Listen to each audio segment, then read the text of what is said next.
इस वक्त एक बड़ी खबर पूर्णिया जिले के अमर प्रखंड के तालवाड़ी पंचायत से आ रही है, जहां रंगामाटी गांव निवासी नसीम आलम के पुत्र रिजवान बीते कुछ माह पूर्व सऊदी अरब कमाने गए थे और किसी कारणवश उन्होंने आत्महत्या कर लिया था।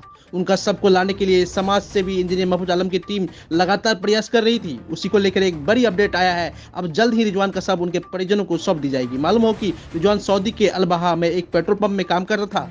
17 नवंबर 2023 को उन्होंने किसी कारणवश आत्महत्या कर लिया था। जब उनकी सूचना इंजीनियर महफूज आलम की टीम को मिली तो वो तुरंत परिजनों से मिलने पहुंच गए और कागजी व कानूनी प्रक्रिया शुरू कर दी। रिजवान का शव कब आएगा इसकी जानकारी देते हुए उन्होंने क्या कुछ कहा, आइए सुनते हैं।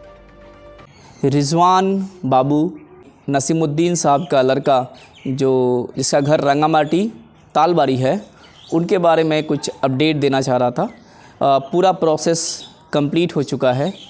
हम लोग पुलिस वेरिफिकेशंस करवा चुके, ऑलमोस्ट 45 दिन उसमें टाइम लग गया और पिछले हफ्ते पुलिस वेरिफिकेशन कंप्लीट हुआ और फिर इंडियन एम्बेसी ने अपने तरफ से एनओसी सर्टिफिकेट देने के बाद सऊदी सिविल क्लियरेंस का लेटर सब कुछ लगभग क्लियर हो चुका है। इवन भेजने के प्रोसेस के लिए टिकट्स भी बन चुका है।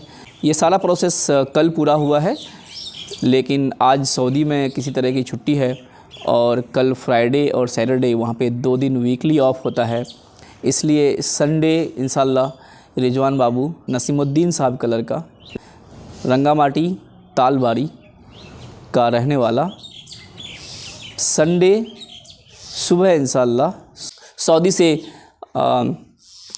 इंडिया के लिए उनकी लाश इंशाल्लाह संडे ट्रांसफ़र होगी और संडे शाम तक या मंडे मॉर्निंग दिल्ली पहुंच जानी चाहिए और उसके बाद इंशाल्लाह दिल्ली से फिर बागडोरा और वहां से हमारा एरिया तालबाड़ी रंगामाटी पहुंचेंगे इंशाल्लाह मंडे सुबह या शाम को।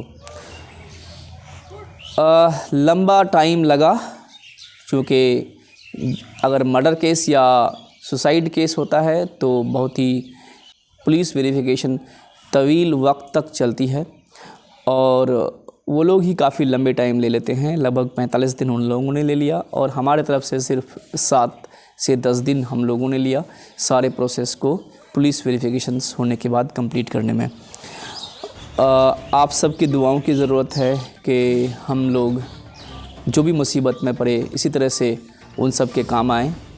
अल्लाह ताला हम लोगों को मज़ीद ताकत दे कि हम लोग इसी तरह से जो बेसहारा देश से बाहर या देश के अंदर हों उनको मदद कर सकें। आप सबकी दुआओं की दरख्वास्त। अस्सलाम वालेकुम रहमतुल्लाह।